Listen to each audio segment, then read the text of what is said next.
আসসালামু আলাইকুম আরহামতুল্লাহ। সুপ্রিয় দেশবাসী এবং দেশের সচেতন নাগরিকগণ, আমরা গভীরভাবে একটা জিনিস উপলব্ধি করতেছি। স্বৈরাচার শেখ হাসিনার আমলে আমরা দেখতাম মন্ত্রীরা যতই ব্যর্থ হোক, তারা যতই সমালোচিত হোক, তারা যতই অদক্ষ হোক, তারা দুর্নীতিগ্রস্ত হোক, কিন্তু তাদেরকে অপসারণ করা হয়নি। এই অপসারণ না করার কারণে তারা আরও অন্যান্য মন্ত্রীরাও এই একই দুর্নীতিতে নিমজ্জিত হইতেছিল। তার কারণ এটা তো, যেহেতু দুর্নীতি করার পরও তারা ছাড় পেয়ে যেত, জনগণের কাছে জনগণ তাদের প্রতিবাদ করতে পারতো না, এবং পাশাপাশি সরকার তাদের সহযোগিতা করতো এই দুর্নীতিগ্রস্তদের। সেজন্য তারা আস্তে আস্তে মহা দুর্নীতিবিদ হয়ে যাচ্ছিল। ঠিক আমরা বর্তমানে লক্ষ্য করতেছি উপদেষ্টাদের কেউ কেউ ব্যর্থ হচ্ছেন। যেমন আমরা যদি স্বাস্থ্য উপদেষ্টার কথাই বলি, উনি যেভাবে বিপ্লবোত্তর ছাত্র জনতা যে জীবন দিয়েছে এবং তারা যে আহত হয়েছে, তাদের পাশে দাঁড়ানোর উচিত ছিল, সেভাবে উনি পাশে দাঁড়াতে পারেনি এবং তাদের খোঁজখবরও সেভাবে নিতে পারেনি। এক পর্যায়ে ব্যর্থ বলা চলে।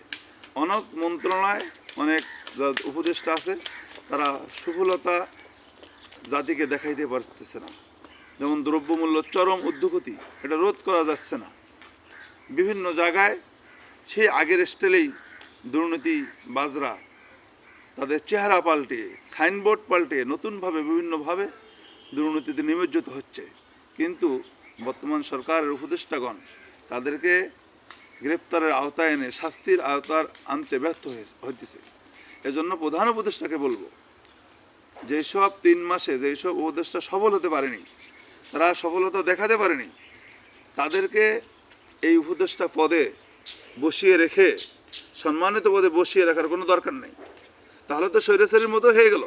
এজন্য আশা করব, যারা সফল হয়েছে, যারা কাজের দক্ষতা দিয়েছে, তাদের প্রমোশন দেওয়া, আর যারা ব্যর্থ হয়েছে, যারা সফলতা দেখাতে পারেনি, তাদের সরিয়ে ছাত্রদের মধ্য থেকে অধিক সংখ্যক উপদেষ্টা নেওয়া।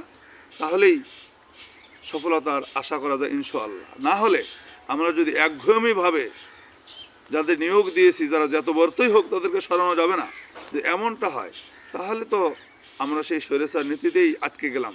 এজন্য আমাদেরকে নতুন উদ্যমে বিপ্লবোত্তর ছাত্র জনতা যা দেখতে চায়, জনগণ যেটা দেখতে চায়, যারা কাজ করবে, যারা জনগণের জন্য কাজ করবে, দেশের জন্য কাজ করবে, তাদের পদোন্নতি হবে। আর যারা জনগণের জন্য কাজ করবে না, দেশের জন্য কাজ করবে না, শুধু অফিস টাইম উপদেষ্টা হয়ে শুধু অফিস টাইম রক্ষা করে চলবে, তাদেরকে তো ওই পদে মাসের পর মাস বসে রাখার কোনো দরকার নেই। এজন্য আশা করব এই বিপ্লবোত্তর বর্তমান বাংলাদেশে কাজের মূল্যায়ন যাতে হয়, মানুষ যাতে যোগ্যতার মূল্যায়ন হয়, আর যারা অযোগ্য দুর্নীতিগ্রস্ত তাদেরকে অপসারণ করে, এবং যারা ভালো এবং যোগ্যতা সম্পন্ন তাদেরকে পদোন্নতি দিয়ে, প্রশাসনের সকল স্তরে তাদেরকে পদোন্নতি দিয়ে যদি আমরা ঐক্যবদ্ধভাবে এগিয়ে যেতে পারি, তাহলেই সফল হব ইনশাআল্লাহ।